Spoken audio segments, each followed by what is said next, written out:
I know you're all really excited to get this next lecture. So let's get started. So with coronary artery disease, as far as the nursing process goes, it's real important that we recognize early signs of coronary disease because, like I had mentioned, especially in women, sometimes we as women tend to not talk about the signs and symptoms we may be having when we see our primary care, but we also just may not recognize those signs and symptoms as well. Um, so we want to make sure that we're getting a good history on them, especially asking about chest pain. And if they have chest pain, we want to know, is it at risk, at rest, or with activity? Because remember, I told you that could be a big difference with the angina being stable or unstable. Because if it's unstable, like I said, it's going to occur it's going to occur at rest. So it's not going to relieve with rest. Not going to relieve with nitroglycerin. So it's important to ask them about the chest pain. You want to know if there's any radiation with it. What makes it worse? Does anything make it worse? Does anything make it better? Um, any other cardiac symptoms like palpitations, skipping, fluttering, racing, shortness of breath, dizziness, passing out, nausea, vomiting, like I had talked about, any swelling in their extremities. We also want to make sure when we're getting our vital signs that we're obtaining a blood pressure in both arms and that we document those. And we're going to use the one documenting the difference in the two. So the arm with the higher blood pressure is used for our diagnostic and treatment purposes typically. Heart rate needs to be measured by feeling for the pulse over an artery or auscultating it with the apical pulse. And we're trying to detect any difference really in the heartbeat and any arrhythmia or any kind of pulse deficit. And we already talked about where to listen, the best place to listen for the apical pulse, and that's at the mid intercostal space at the left midclavicular. We're going to listen for regularity. Is it regular? Is it irregular? In S1 and S2. We also want to note, is there any murmurs? Is there any extra heart sounds like S3 and S4? Listening to the lungs. So if we notice any crackles, and we know crackles is usually from fluid buildup, that may indicate heart failure. We're looking at the color, the nail beds, capillary refill, jugular vein distension. Are there veins distended out? Because what would that tell us? That would tell us we've got some edema going on. Um, so we would do our focused assessment. We're looking at, like I said, vital signs, checking those, blood pressure, both arms, listening to the heart, listening to the lungs, and just looking at our patient in general, their overall appearance. How do they look? Just getting that good overall visual of our patient. Analyzing clues. So we can look at EKG when we're talking about analyzing clues. So we want to recognize any indications that perfusion or oxygenation is just not good. Um, and that could be like unrelieved chest pain. Is it something that's not going away? Restlessness, any change in level of consciousness. We're looking for abnormalities in our lab work. That can be the elevated troponin, elevated ST segment on EKG. Because remember, I said a STEMI, ST elevated EMI, no oxygen. ST depression is going to be low oxygen. So initially, when we have patients that they have elevated troponin or EKG changes, we want to make sure we're giving them at least 150 to 300 milligrams of aspirin right away. They're also going to need 2 very large gauge IVs, probably heparin. The doctor will order some heparin, some sort of antiplatelet therapy. It's going to be given more than likely. Also, we'll be treating the pain, the morphine, fentanyl, nitroglycerin. So patients most cardiologists are going to have standing orders for all these. So they've got standing orders for STEMIs where it's automatic. If the patient comes in, has got ST elevated MI, he's getting morphine, he's getting aspirin, he's getting Plavix. They're getting all that on board because it's recommended that you have a 90-minute or less door to balloon time. That's standard of care. So what I mean by that is if your patient comes in, has an abnormal EKG, it's considered a STEMI. That's emergent. The American Heart Association wants within 90 minutes of finding out that that patient is on the cath table and getting a balloon put in. So that's the standard 90 minutes because that's what they say reduces the risk of muscle damage. So think of it as time is muscle. Okay, time is muscle. Our goal here is going to be to achieve reperfusion of that heart muscle and try to restore any blood flow that may have been lost. If for some reason balloon intervention is not available, maybe wherever that client shows up at, some hospitals don't offer that, then that patient needs to be transferred to a cath lab within 120 minutes or less. So thrombolytics are going to be recommended for those patients. So for NSTEMI or unstable angina, controlling our symptoms is going to be our first priority, along with aspirin and heparin. In all cases, of course, they're getting beta blockers, they're getting statin drugs. AHA has that guideline. They have to be on a beta blocker, they have to be on a statin drug, an ACE inhibitor. If they aren't tolerant to an ACE inhibitor, which we all know that usually the first sign of intolerance to ACE inhibitor is going to be that dry cough. If for some reason they're not tolerant to the ACE inhibitor, then we would do an ARB. So that's American Heart Association guidelines, has to be followed. If the patient's not responsive to percutaneous intervention, then they're either transferred to surgery for bypass surgery or maybe treated medically. So pain relief, goal is to increase blood flow to the heart muscle. So what are we implementing? We're getting a good family and client history, cardiac monitoring with a 12-lead EKG. We're doing our labs, starting IVs. We're giving medications, whatever's standing order. We're doing our vital signs and doing them frequently. We're assessing for any kind of complications. And of course, our outcome, we want improved symptoms. We're trying to save heart muscle. That's really our whole goal. So for treatments and therapies, of course, a healthy lifestyle is very important. Smoking cessation, education, heart healthy diet. We've already talked about that. Make sure they're getting good physical activity, plenty of sleep. They may need to get a balloon and stent placement, or they may need bypass surgery. Medications, again, we've already talked about the ACE inhibitors, the beta blockers, may need calcium channel blockers, nitrates, statin drugs, thrombolytics, antiplatelet agents, and anticoagulants. So our antihypertensives, of course, if they have high blood pressure, we're going to do our beta blockers. That's going to be our LOLs, toprolol, latenolol, ACE inhibitors. We know those are our prils, lisinopril, acupril.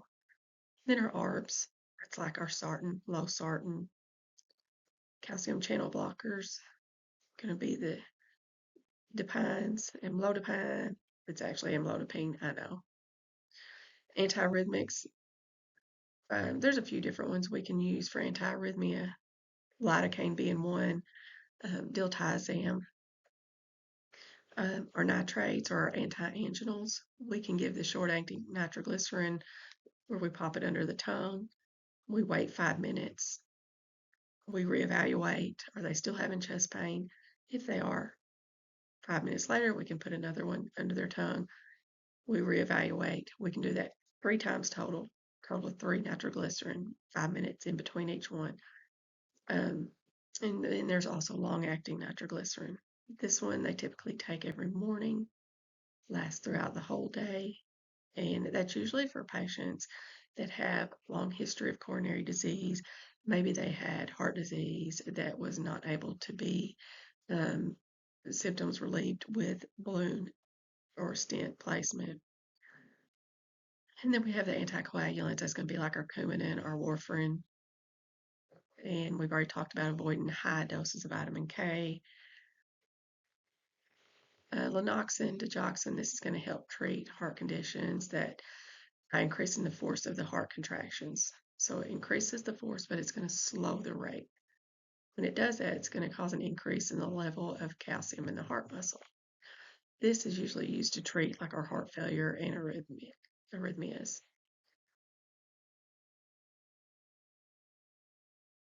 So this is a picture here of cardiopulmonary bypass pump being used. So when a patient has bypass surgery, they actually put them on this machine so that your patient's still getting perfused, they're still getting circulation.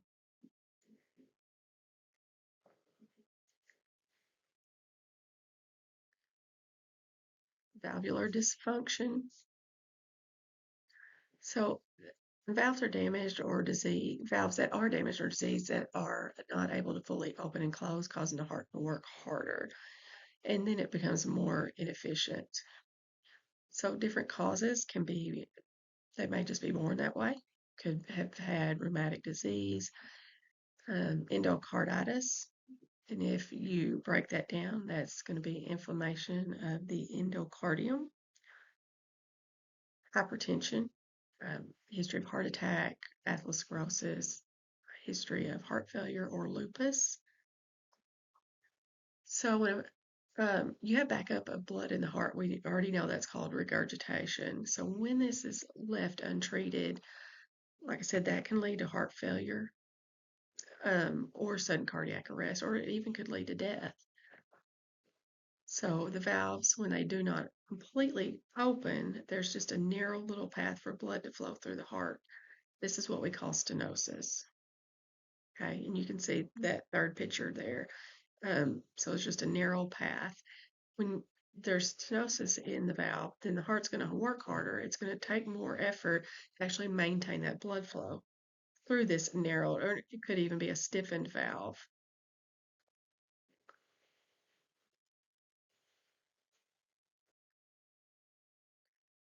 So some of the risk factors for having valvular dysfunction, of course, is going to be over age 65, because like we've talked about many, many times, when we get older, everything either slows down, gets hard, it's going to start wearing. So over age 65.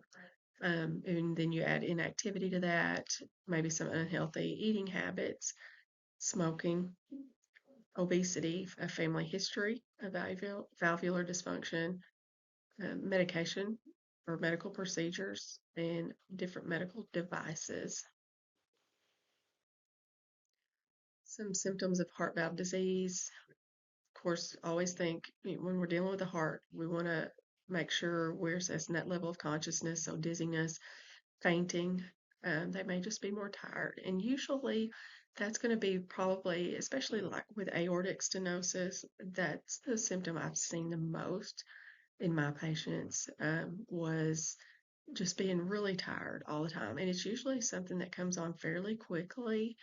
Um, so they're able to actually see that weight loss, sometimes that comes from just having shortness of breath. They're struggling to breathe. They can't do any activities. So everything's slowing down. Um, so it's more difficult for them to eat sometimes because of this. So then we're going to have weight loss. They may have some chest pain, swelling in the legs, and they may feel their heart again flutter or palpitations, skipping, fluttering, racing. Fall of risk. We know that that's always going to be a big concern. So, like I said, as the patient starts to get a little bit older, those valves are going to get stiff, they're going to get thick, and that's going to lead to valvular disease, possibly. The client can experience some fatigue from that. Some patients have no symptoms at all. So it's just really we have to get a good evaluation on our patient. Echo and TEE, we've already talked about those. I'm not going to spend a whole lot of time talking about those. I will say with the echocardiogram, we're looking at the heart structures, we're looking at the valves. It can tell us heart size, shape, even the position of the heart. And it can be done in 3D, 4D. And like I mentioned, usually those are done with patient laying on their left side. It's going to give us an ejection fraction as well. And we talked about that being normal, 50 to 70%. Um, that's tells us how strong the heart muscle is. So if the patient has an EF, it's when it starts getting down to around 40%, then there is a pretty severe problem with that heart muscle. That heart muscle is getting very weak. Um, TEE is the same thing, except like I mentioned, we're going down the throat, and usually it's if the patient has a poor echo window, could be from size, something like that.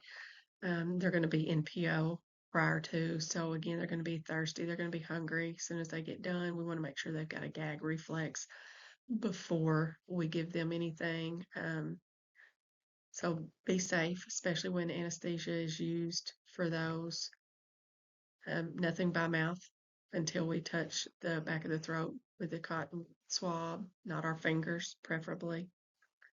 Um, because if we do, if we give them something to eat or drink and that gag reflex is not there, then we're looking at the possibility of aspirating. So, chest x-ray we talked about is going to evaluate the heart. It really gives us a good indicator of the size of the heart. Stress test, we've already discussed that as well.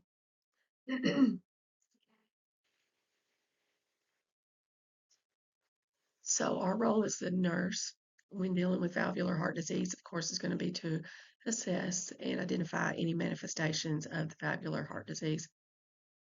We're looking at environmental factors, safety considerations, individual factors, client education. Those are all part of the nursing role. When I say environmental factors, we're looking at have they had any kind of illicit drug use, IV drug use, because that can cause heart valve disease. Syncope, when we're talking about safety, syncope is a big safety concern. It increases our risk for falls. Also, if your patient's having frequent syncope, do you want them driving? No. They could, and I have known patients that passed out while driving. They hit other vehicles. I mean, it can be very bad. So that's a huge safety concern. Individual factors, we just want to make sure we're getting a really good, thorough health history that includes family history. Because when you're dealing with the heart, family history it plays a big role.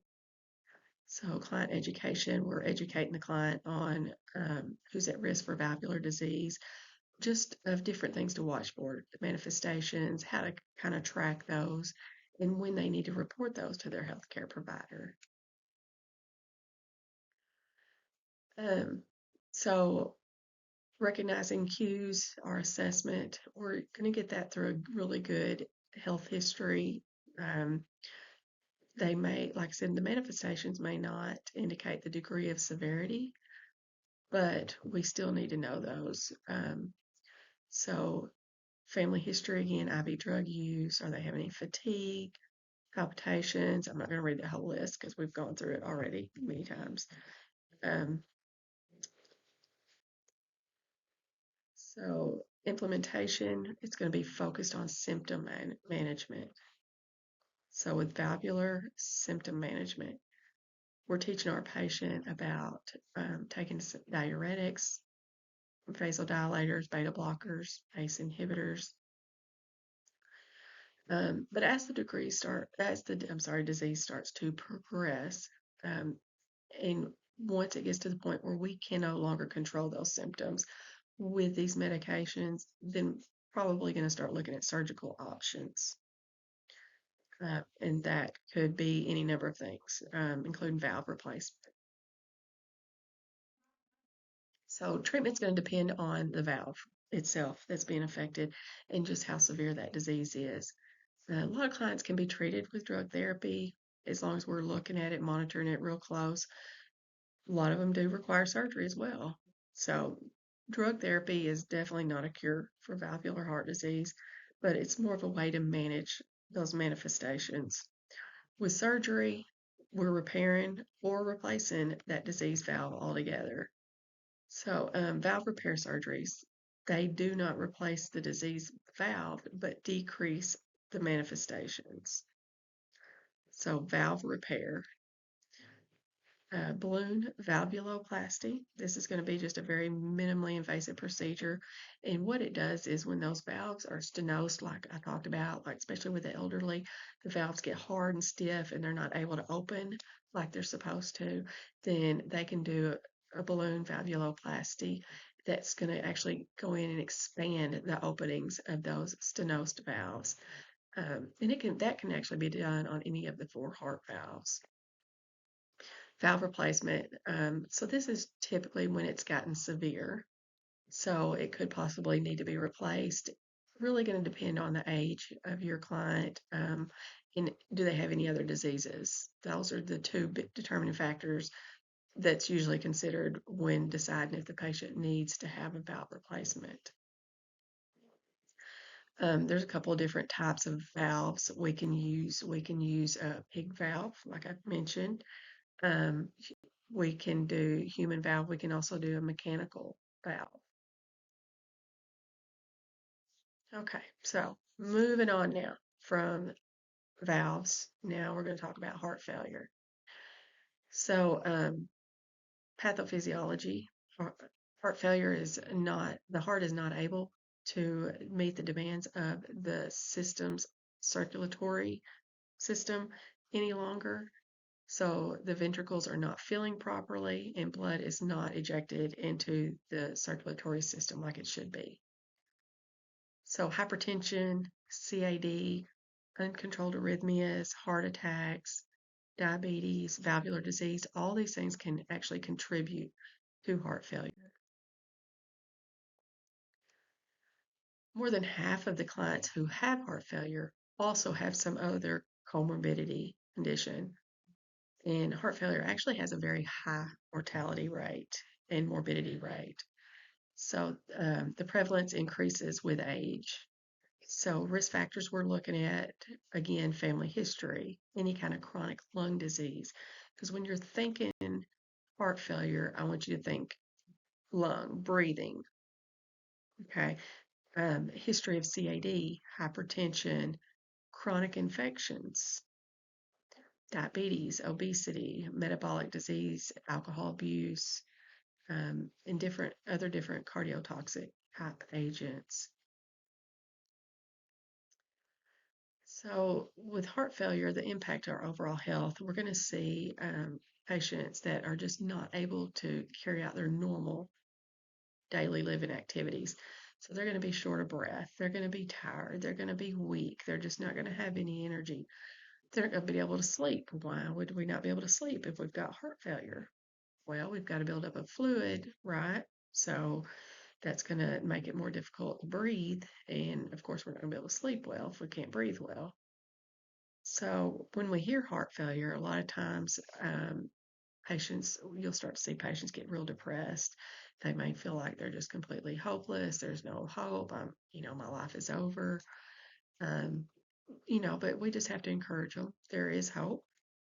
Um, and hopefully we can make you feel better and, even though we may not be able to cure the heart failure, hopefully we can help with the symptoms and relieve some of the symptoms.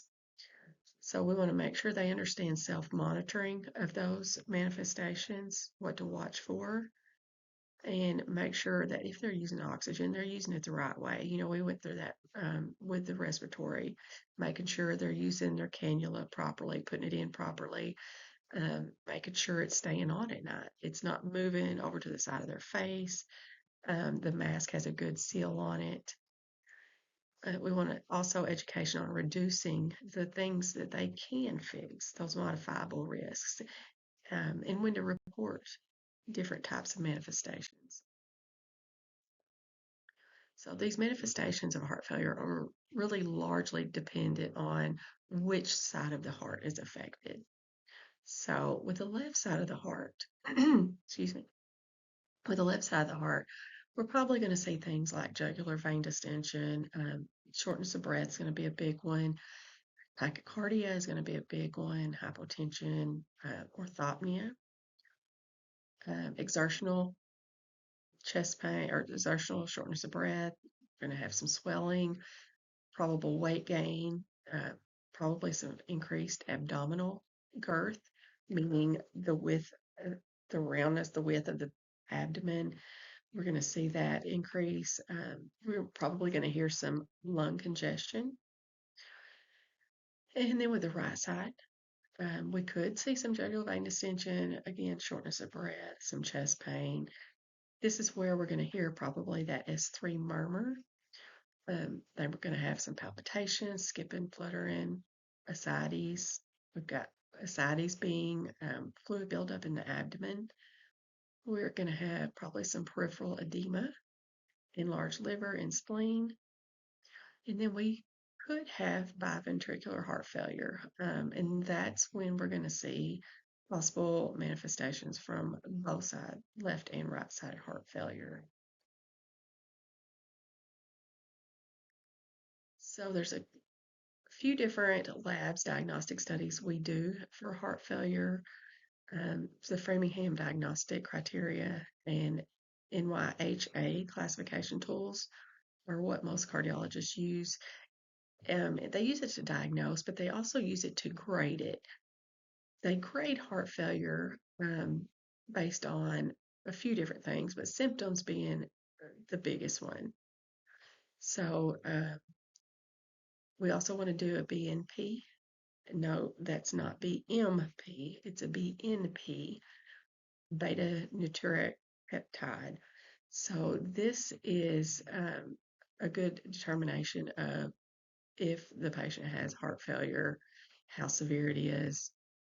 But if we can look at these things early and get these things under control early, that's really going to help us to prevent readmissions, hospital readmissions, also risk of death. Cardiac cath, we can also reduce the damage caused if it's caused by a heart attack, if the heart failure is caused by a heart attack. So, and how that relates is, so if you think about what a heart attack is, you've got damage to the heart muscle. So part of that heart muscle is not pumping the way it's supposed to. So when that heart muscle is not pumping the way it's supposed to, then what's going to happen? You're going to have fluid buildup, and then the heart muscle is already weak, so you've got fluid buildup. So now we're increasing shortness of breath. So you see how it kind of intertwines. One can lead to the other. Heart muscle gets weak, and then we're not pumping any fluid out. So echocardiogram, this is very beneficial to us in diagnosing heart failure because it gives us almost an exact ejection fraction. How strong is that heart muscle? It assesses both our systolic and our diastolic dysfunction. And it also identifies any abnormalities in the wall motion. And it looks at the valves, tells us, is there any abnormality in the function of the heart valves. Chest x-ray, again, I'm not going to keep repeating this. It assesses the size of the heart and any kind of pulmonary congestion.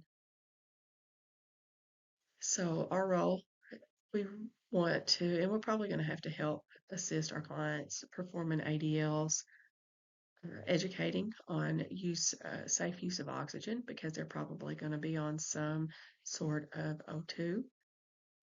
They need to be made aware of worsening manifestations. Okay, has their shortness of breath gotten worse? Have they showed a weight gain?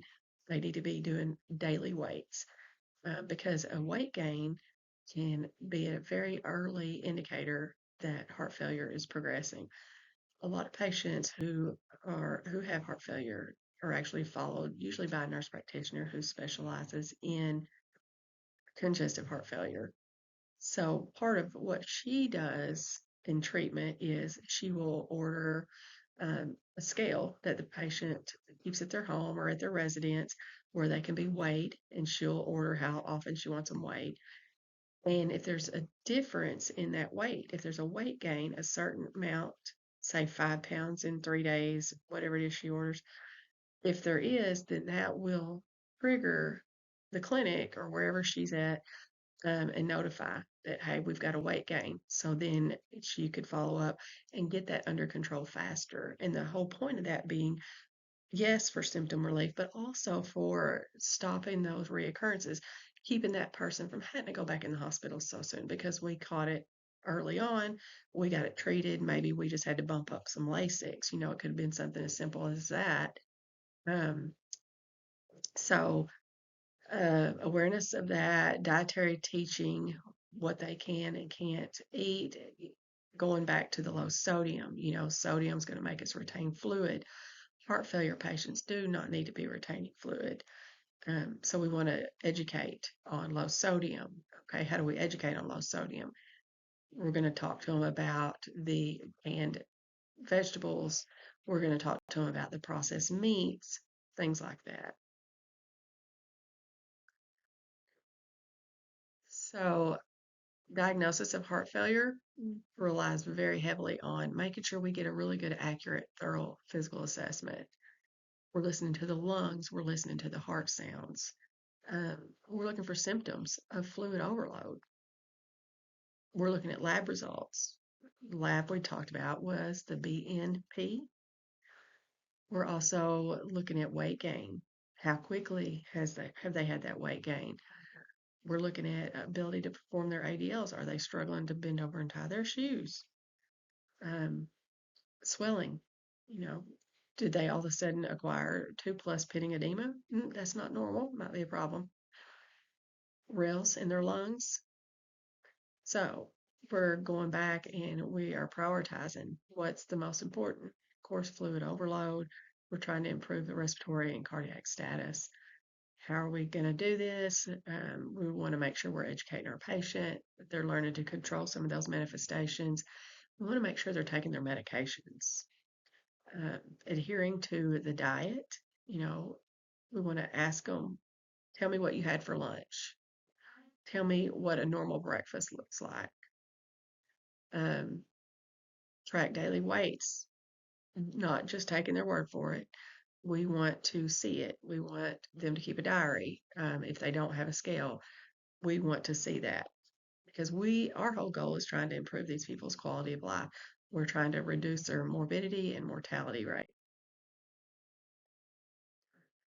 So implementing this, how are we going to do this?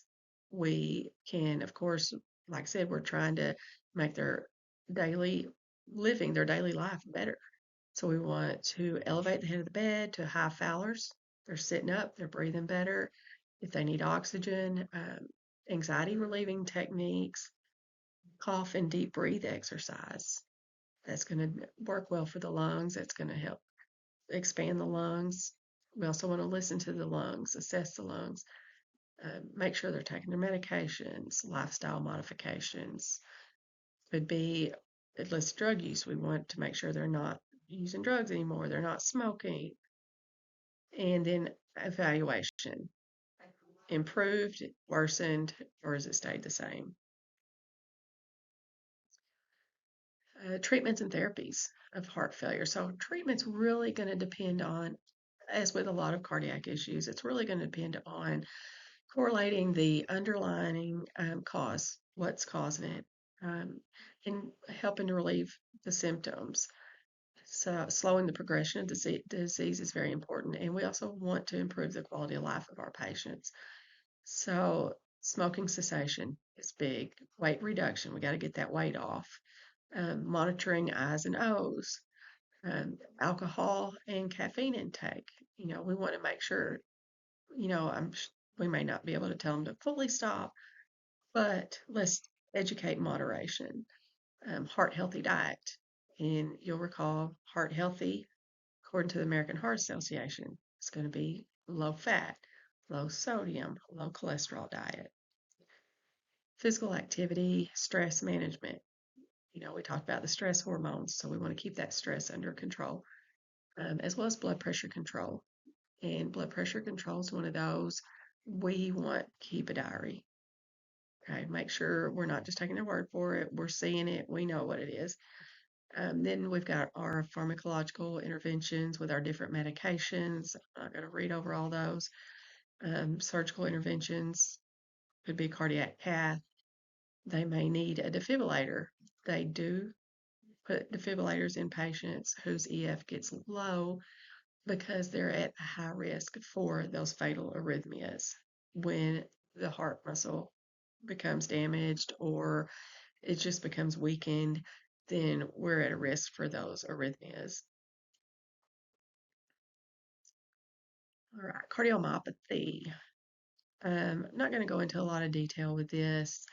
Cardiomyopathy is just a chronic cardiac condition that affects the heart's ability to pump blood efficiently. So it's usually, I mean, the direct cause is usually unknown, um, but it occurs usually when the ventricles become impaired and the heart's just not able to contract like it's supposed to. So the heart walls become kind of weak and it's not doing their job. So they're very ineffective. When it does that, we're going to see a decrease in cardiac output, and eventually that's going to lead to heart failure. Some risks for cardiomyopathy is going to be our inflammatory process that is caused by viral infections, autoimmune disorders, malnutrition, alcohol use, and just being predisposed genetically. So clients with cardiomyopathies, they're going to need to make lifestyle alterations for sure. And that's going to require ongoing management and modifications. So these patients are going to be at risk for depression. They're going to have a loss of ability to function independently, probably. We also know from a lot of the medications that they're going to be given that sexual libido is going to be altered. And for a lot of people, that's a big deal. So we don't need to brush that aside. It needs to be addressed because there are some medications that can be used to address that. Urinary incontinence, moods, also financial burden. These medications are not cheap. Some of these treatments are not cheap. So financial burden is a big thing to think about. Also, just the increased risk of sudden cardiac death. That's scary. So how are these people going to look when they come to clinic? Probably going to have some chest pain. They're going to have some edema. They're going to be tired. They're going to have some shortness of breath, but it's usually going to be when they're exerting themselves more so. Um, they may have some lightheadedness that they may feel like occasionally they're going to pass out. Palpitations, skipping, fluttering, racing. Uh, Swelling in the abdomen with fluid. We call that ascites. And maybe some jugular vein distension. So diagnostic tests for cardiomyopathy is going to be a chest x-ray. We're looking for enlargement of the heart. Remember, chest x-ray, that's pretty much all it's going to show us is the size of the heart. Blood test, rule out any other cause of manifestations of the cardiomyopathy. So we're going to get a CBC. We're going to get a CMP, troponins, and a BNP, the beta natriuretic peptide. And we're also going to need to get an EKG because the EKG could show some very specific abnormalities relating to the cardiomyopathy, and that's going to be like your irregular heart rhythms. So you may see a really wide QRS complex, some different changes to your P waves, your T waves. You may not have a P wave. Could have some lethal dysrhythmias. Actually, could go into VTAC or VFib. Those are deadly rhythms.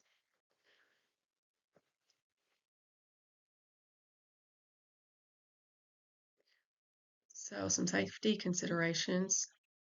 If the patient has an ICD or defibrillator, we want to ask them, has it shocked you? have you had any shocks? And we can, if they say yes, we can actually interrogate that device. Um, and to interrogate, they just lay the interrogation monitor device over the ICD or where it's implanted, and they can look on the computer and they can see if the patient had any arrhythmias that required shock. But we also want to ask them how many shocks that they've had. Um, get a complete medical family history. Is the client able to complete their ADLs without increasing fatigue, shortness of breath, or palpitations? If it gets severe enough, they may get to the point where they're going to need social work. You may need to get social work to step in. They may need some help with, if they're living at home on their own, they may need to have help with house duties, cooking, cleaning, even if it's bad enough, bathing. So, we're evaluating these things, not just to help diagnose and treat symptoms, but also because, there may be things we can do to help as far as, if we see they're struggling, getting them some assistance. Um, so the client education is, again, is going to be very important. It's very important that they follow up with a provider. So they're probably already going to have someone that they follow up with pretty regularly, um, if they've gotten to this point. Also, frequent vital sign monitoring. We're looking for effectiveness of medication. We're encouraging any lifestyle modifications and monitoring daily weights. I'm not going to read through those. You can read through those. Our nursing process with the planning portion, we want to make sure we're managing prescribed medications, diet, activity. We're doing our education. When we're implementing, again, lifestyle modifications, prescribed medications, possible surgical interventions, and outcomes. Same with improved. Are they worse? Are they staying the same? So some non-pharmacological interventions. Um, so each of the four types, there's four different types of cardiomyopathies. They're going to require instruction on lifestyle modification, every one of them. So dietary modification, weight loss, explaining to them avoiding alcohol, smoking, illicit drugs. Um, they're going to have to stop any kind of strenuous activity. So with the pharmacological interventions, the medications, um, that are going to be prescribed to slow the progression of the cardiomyopathies, and they're really targeting to improve our cardiac output. So we're improving our perfusion. So vasodilators are a big one. This is going to help decrease our fluid overload, and it's going to allow us to have better cardiac output. Diuretics, um, ACE inhibitors, beta blockers, our ARBs, calcium channel blockers.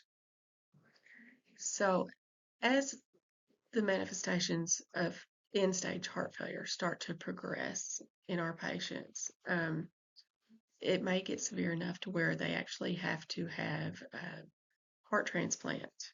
Um, there is what we call a left ventricular assist device. They may be placed on that. Defibrillator, ablation. There's different things surgically that can be done for these clients. Excuse me. Yeah, I mentioned pericarditis earlier when I was talking about the friction rub. So pericarditis, it's a common cause of chest pain, very common. Untreated though, and we can start to see patients having a chronic inflammatory condition to where the pericardium becomes really rigid and constricted. So some risk factors for pericarditis, they don't really know the direct cause. Usually they don't, but it can be caused from different types of respiratory infections or viruses. sometimes bacterial infections, even different types of cancers, lung, breast, or lymphoma, even, and autoimmune disorders such as hypothyroidism or lupus. Um, Pericarditis typically can be treated on an outpatient basis. Um, it does sound like a lot. The patients may become very anxious. They may become very nervous about it. So education is going to be real important. Um, but they also need to be assessed if for if the manifestations typically if they get worse. Um, so what you're going to see the patient presenting with, like we mentioned earlier, is going to be the pericardial friction rub. That's the hallmark finding for patients with pericarditis. And that's the one where I said it sounds like you're taking two pieces of sandpaper and you're literally rubbing them together. Okay. Because that fluid, because you've got inflammation in that pericardium, so you don't have as much fluid in there. So that's what that fluid does is keep that from rubbing. So these patients are going to have chest pain. And remember, I said it's going to be usually a sharp pain, very sharp chest pain. They may have some syncope where they're passing out, dizziness. Strange one, it's going to be hiccups, yes. Dysphagia, low grade fever. You know, we've got infection, inflammation, so low grade fever is not uncommon. Recent weight loss, not just any weight loss, but a recent weight loss. And again, with that pericardial friction rub. So lab and diagnostic tests we can do for pericarditis. So CBC, ESR, C-reactive protein, cultures, troponin. So blood work is going to be drawn to monitor for elevation of these inflammatory markers. EKG, that can tell us if we have any abnormalities going on there. But our echo, that's really going to be our most useful procedure for actually visualizing that pericarditis. And it's used to measure the amount of fluid accumulation within that pericardial sac. And we already know that echocardiogram also measures how well that left ventricle is pumping. Remember, I told you the left ventricle is the pumping power. That's our main pump for the heart. Chest x-ray, it's going to be used to determine if the pericardium is inflamed or if there's pericardial effusion present. And then we have cardiac MRI, and that can confirm the presence of some inflammation of the pericardium. So our role, of course, obtaining a thorough history, including chest pain. And like I said, it's typically going to be a sharp chest pain. Um, any discomfort that worsens worse when they're inhaling, when they're laying flat, and does that improve when they're sitting upright? Those are things we need to ask, but we also need to note it. Do they have a family history of cancer, any type of autoimmune disorders, previous cardiac surgery, or pericarditis? And then we want to provide them instruction on importance of avoiding strenuous exercise for at least 3 months. So we're listening to the chest for any kind of pericardial friction rub, and we can do this by placing the bell of the stethoscope over the left sternal border while the patient's leaning forward. We're going to hear better that way. It's going to bring the heart forward closer to the interior of the chest. Diagnosis of acute pericarditis requires the presence of at least two of the following. Could be chest pain, could be the friction rub. We may have ST elevation on our EKG, and it could be a new or exacerbated pericardial effusion. So we want to manage the pain, of course, number one, because remember, very sharp chest pain. Manage the pain, and we're trying to improve our cardiac output. So we're going to provide pain reducer, prepare instructions on altering exercise, and then our outcome, same, improved, worse, or staying the same. Some treatments, pharmacologically is going to be our NSAIDs like Advil, aspirin, Indocin. glucocorticoids. So Advil, aspirin, or Indocin, these are going to be administered 3 times a day for 2 to 4 weeks normally. So these meds, when they're given in combination with the Colchris to target the pain and the inflammatory process that are associated with pericarditis. So the Colchris will be taken for 3 months, and that's been found to decrease the chance of reoccurrence of having the pericarditis come back. Deltasone will be prescribed for patients who are not able to tolerate NSAIDs. And then with the glucocorticoids, that needs to be tapered over 1 to 2 weeks. So I mentioned pericardial effusion a while ago. So what am I talking about? Okay. Pericardial effusion. This is where we have an excess of fluid that accumulates in the pericardial sac, and it compresses those 4 chambers of the heart, and they're unable to expand. They're not able to refill with blood, and so therefore our cardiac output is going to be significantly decreased. And this is going to be associated with our pericarditis, and that's going to trigger accumulation of the fluid in the pericardial sac. And as you can see there in the picture on the left, we have the healthy heart, healthy pericardium, and then you compare that to the picture on the right, and in that space, we've got a buildup of that fluid. So that's where our pericardial effusion is. So you can just imagine you're pumping all this fluid in here into this small sac. That's going to make that heart have a lot less room to move. Okay, so it's not able to compress and expand to refill with that blood like it should. So, risk factors for pericardial effusion, you may see patients that have had a history of cancer, infection, any kind of cardiac trauma, even. They may have some of the manifestations could be like elevated temperature, chest pain, may have a dry cough, some shortness of breath when they're exerting themselves or when they're laying flat. These patients may feel very anxious. So emergent intervention is going to be needed to avoid cardiac arrest on these patients. So blood tests, we're going to include a CBC chemistry panel. We want to make sure we're including renal and thyroid function as well as our cardiac markers. And our cardiac markers, remember, are our CKMB and our troponin. EKG changes often look like sinus tachycardia. So we've got going to have a very fast heart rate. But our voltage, remember that's how tall our QRS is.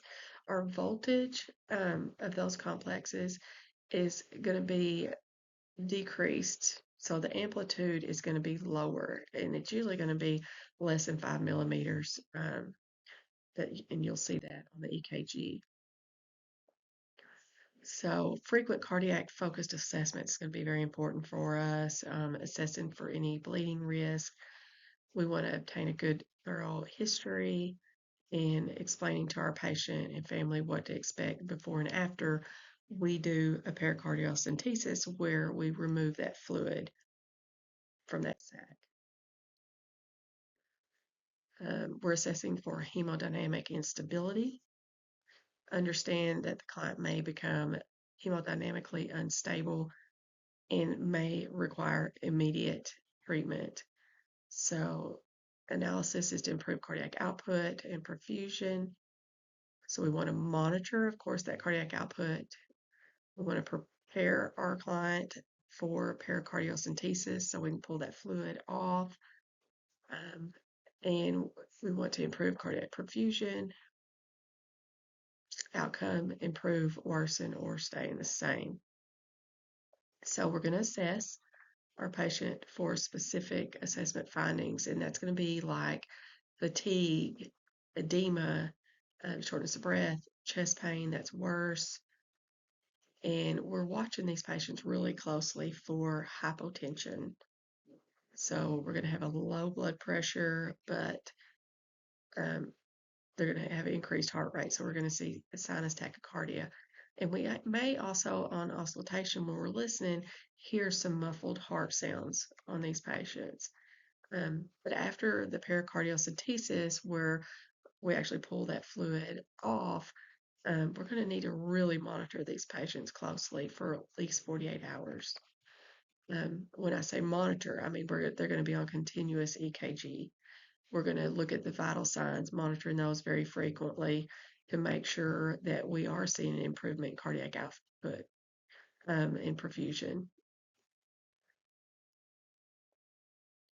So treatment for the pericardial effusion, like I mentioned, is going to be the pericardiocentesis or a pericardial window. Next thing we're going to talk about is PVD. PVD is a progressive condition characterized by altered blood flow through vessels outside of the heart. So PVD stands for peripheral vascular disease. Then we have PAD, peripheral artery disease. And we have chronic venous disease, which is condition in the lower extremities. We have blood pooling in the legs. It's not able to get back up. Chronic venous insufficiency. We have constant increased venous pressure caused by improperly working venous valves or obstruction. Venous thrombosis, and then Virchow triad, injury or changes to the wall of the vein, abnormalities in the blood clotting components, blood flows within the vein has slowed or has stopped altogether. So risk factors could be just having some abnormal structures in the veins, functional abnormalities that lead to venous reflux, some valvular incompetencies, could be genetics, could be progesterone. That's going to be our females that are probably going through menopause, but it also could be some birth controls as well. Family history, obesity, smoking, pregnancy, history of thrombosis. So clinical manifestations of CVD, we're going to watch for those, and we use what's called the CEAP tool, and that's what we use to diagnose CVD. But some causes, it can be primary, it can be secondary, it can be congenital. So the anatomy of the CVD is located. We want to look at that. What's that anatomy look like? So with peripheral vascular disease, these clients are going to have impaired quality of life, or I'm sorry, peripheral venous disease, frequent visits to the healthcare provider, limited employment opportunities, emotional health that's going to be affected, and with age increases risk. So PVD, does it look like? Varicose veins. And I know you've all had the clients that have the brown pigmentation. It's around the ankles. That skin looks looks thick, very discolored. There's a lot of swelling. Sometimes I've seen patients not even they've had to cut the bottoms of their pants. They'll be wearing house shoes that the sides cut out. There's that much swelling, and there's going to be some itching. Itching is very common. Of course, open sores, restless leg syndrome, and feeling of heaviness, of course, in those lower extremities. There's a few different kind of tests we can do. The plethysmography is used to measure the changes in the blood volume in the lower extremity. And then we've got the duplex ultrasound, which is just a venous ultrasound. Same way as pretty much any other kind of ultrasound. It's using the sound waves. It's giving us images of those vessels, and we can actually look to see how competent they are. It shows the size of the vessel, the direction of the blood flow, and if there's any reflux, it'll actually show us how severe that reflux is. So it's important that we educate these clients on how to control or decrease the manifestations. So, and that's going to include edema any kind of venous ulcers, hemorrhage, phlebitis, deep vein thrombosis. So part of our role again is going to be to obtain a very thorough history and assessment of those lower extremities. So our physical assessment needs to include a very comprehensive exam. We're looking at those legs really, really good. We're checking those pulses. We're putting our hands on. We're feeling, is it warm? What's it look like? The temperature, the color. Um, we're looking at, is there any wounds, swelling, dermatitis? We're looking at all those things. Um, so decreasing pain and edema is going to be one of our priorities, and facilitating any kind of wound healing if there are wounds, wound care, pain control, and again, education. You can always do education. Some treatments and therapies we need to educate our clients to make sure they're elevating their legs. It needs to be above their heart 3 to 4 times a day for at least 30 minutes. They need to remain active and engage in activities. A lot of clients are going to use this as an excuse. They're going to say, oh, I can't get up, I can't move around, blah, blah, blah. No, we want them up, we want them active, because that's going to cause the calf muscle to actually pump. And so that's going to actually help. Compression therapy, compression stockings, um, layered wraps may help. Even intermittent pneumatic compression pump. Treatments and therapies, like I said, layered wraps, intermittent pneumatic compression pump. We may need to do what's called vein stripping, and this is where the diseased vein is actually removed. Ultrasound guided foam sclerotherapy. The diseased vein is accessed using a catheter, and they use a foaming agent that's injected, and it causes the vein to actually scar. That's going to force the blood to reroute to healthier veins.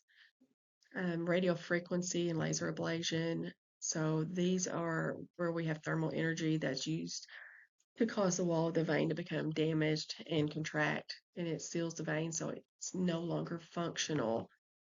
The body reabsorbs the vein and the blood flow is rerouted through a healthier vein. Medications are used to affect vascular permeability, the tone of the veins. It helps to alleviate, or tones the veins. It helps to alleviate inflammatory responses and act on platelet aggregation.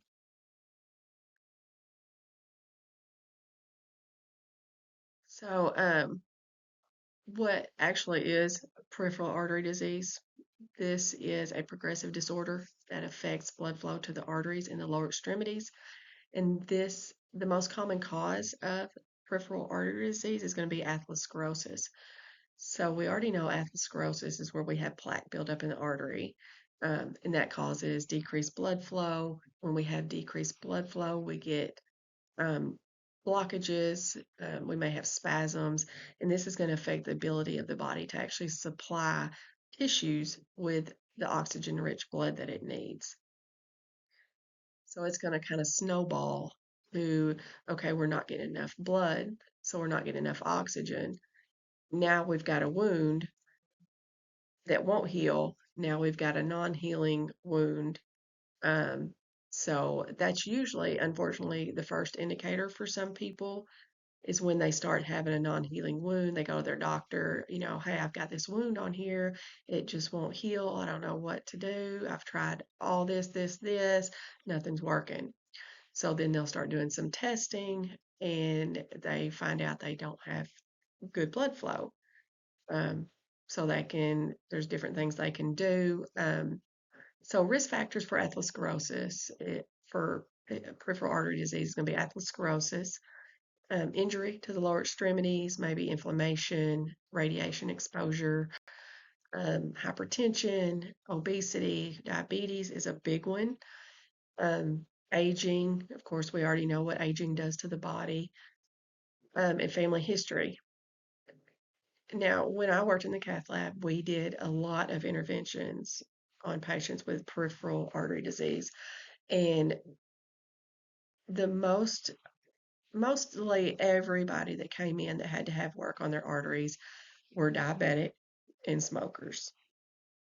So those are going to be, I think, two of the biggest ones: diabetes, smoking, high cholesterol. So we know atherosclerosis is a big risk factor. We know what leads to atherosclerosis: high blood pressure, high cholesterol, things like that. So yeah, keep in mind diabetes, smoking, hypertension, all the risk factors for atherosclerosis. Impact on overall health. Of course, they're going to have pain in that leg. It's going to be weak. They're probably going to have a lot of cramping. They're not going to have as much physical activity, neuropathy, ulcers eventually, and that's usually more um, later, later on after it's progressed a little bit. Increased risk in falls. So what I noticed was with my clients that would come in and by the time they came to us in the cath lab, they had ulcers and we were going in to open those arteries. Um, the complaint they most said was my legs hurt when I walk. Um, and it's short distances. So they would say, a lot of them would say, I just can't walk to my mailbox anymore without my legs hurting. I feel like I have to stop. Um, Once I stop, the pain resolves, then I can keep going. So that's usually what most of them would say.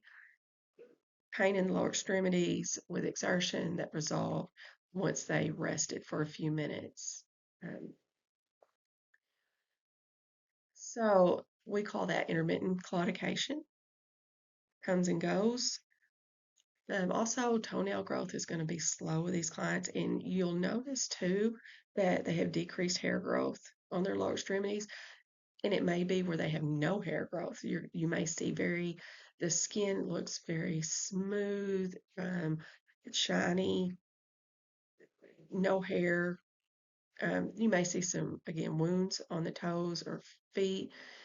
With our diabetics, it's very, very important that they know to check their feet in between their toes, things like that, or have somebody check for them because there's damage to their nerves. We know sometimes they don't feel. I think I told y'all the story about the lady who was diabetic and stepped on a sewing needle, and by the time she came to us, she had to have an amputation um, because she didn't feel that.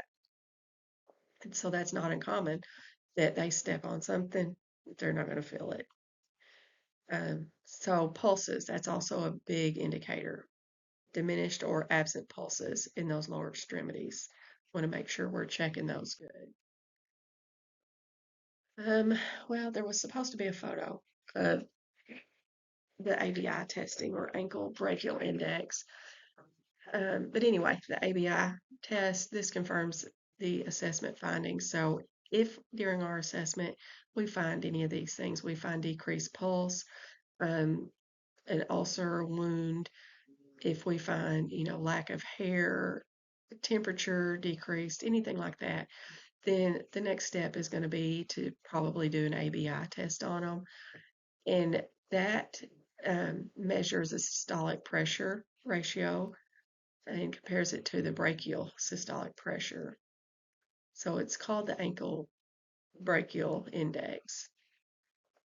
It sounds complicated. It is not. Basically, what they do with the ABI, they put a cuff around the client's waist area, and they put them around the thighs and around the calves, and they're squeezing them. And as they're doing it, they're looking at the pressures. It's a printout, it gives them an exact number. There's a guideline that they look at with the exact number, and if it falls below the guideline, then they'll send the patient on, usually for a CT, um, or could even be for an aortogram where they shoot contrast and actually visualize it that way. Um, They could go for an MRI or MRA, actually is what it's called, magnetic resonance angiography, to look at, and it actually does cross-sectional images of the arteries. And then the peripheral angiogram. So this one is done in the cath lab. We did this one quite frequently. So it's just like the heart cath. They start the IV in the femoral artery, and the only difference is instead of shooting the dye up to the heart, taking pictures with X-ray so they can visualize the arteries, they're shooting dye down the legs. They're taking pictures with X-ray so that they can look at the arteries in the legs. Same way with the heart. When they find the blockage in the heart, we go in, we balloon, we stent it. They can do the same thing in the peripheral arteries. They can, if they see a significant blockage, they'll go in, they'll put a balloon in, they'll stent it. Sometimes they do, remember I told you they can use the cutting knife, it actually goes in and it rotates and it cuts that plaque out. Rotoblader is what that's called. There's several different tools they can use in the cath lab to open up these arteries. And our whole goal there would be, of course, wound healing, but also the intermittent claudication, the pain that they're having. We want to relieve that. So when we are assessing these patients, we are looking for any signs of acute limb ischemia, meaning we don't have any blood flow there. Is it pale, painful? Can they feel it? Can they move it? Does it have a pulse? Um, this is a mouthful here. Poikiliothermia. So this is inability to regulate their own body temperature. So if our client is scheduled for angiogram, we want to question the client regarding any allergies to shellfish or iodine, because that is going to be in our contrast medium. Client education, we want a risk factor modification. So if they're there because they have a history of smoking and it's blocked up their arteries in their legs, of course, we want to educate on smoking cessation. If it's from diabetes, we want to educate on managing blood sugars. So management of the manifestations of the disease and recognizing we need to make sure they are looking for, okay, yes, maybe they came in, they had one artery opened up in a leg because they had a slow healing wound. So do we just send them out the door? Okay, holler if you need anything. No. So we want to make sure they know what to look for. You know, call the doctor if you notice any significant swelling, um, pain, if you're starting to notice that claudication again. Um, the what was it we talked about? The slow hair growth or no hair growth, um, things like that. We need to make sure they understand so that they can make sure that the doctor knows if they have any other symptoms, and making sure they're compliant with their treatment. So a lot of these after post procedure, after say they've got a balloon and stent to open up that artery, the doctor's going to tell them that they really need to be on a walking regimen, exercise regimen. A lot of them think, oh, I can't walk. I've had this work on my legs. And that's not the case. We want them up. We want them moving. So he may start them on a walking exercise regimen, maybe 30 minutes, 30 minutes. However, it really is client based, but he will give a specific regimen. So we want to make sure they're compliant with that. Taking their platelet inhibitors, because if they got a stent, we know that they're going to be on a platelet inhibitor. Taking their other medications, their statins, other things that may help with preventing the buildup of that plaque. So recognizing our cues on patients with peripheral artery disease. We want to make sure we're getting a good history. We're asking about the risk factors. We're assessing for pain in those lower extremities. We're checking our pulses. We're doing any cap refill. We're feeling. We're looking at the temperature. We're looking for any wounds. We're looking for edema. Um, we're auscultating for bruits over our major arteries. Analysis. Are the pulses decreased? Are they absent? Is there atrophy of those lower extremity muscles? Is the skin cool when we touch it? Is there increased paleness, redness? Is there pain when we touch it? So, prioritizing aggressive risk factor modification, improving quality of life, and promoting long term survival.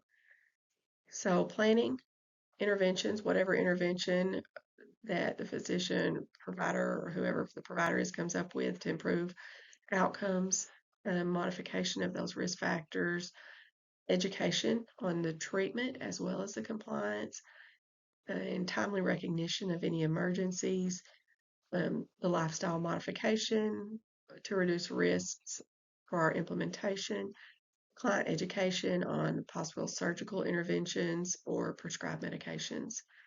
Um, and then the same for the evaluations that we've had. So that ends our lecture. And feel free to email me if you have any questions. I'll try to keep a close watch on my email. And I hope you have a great weekend. Bye bye.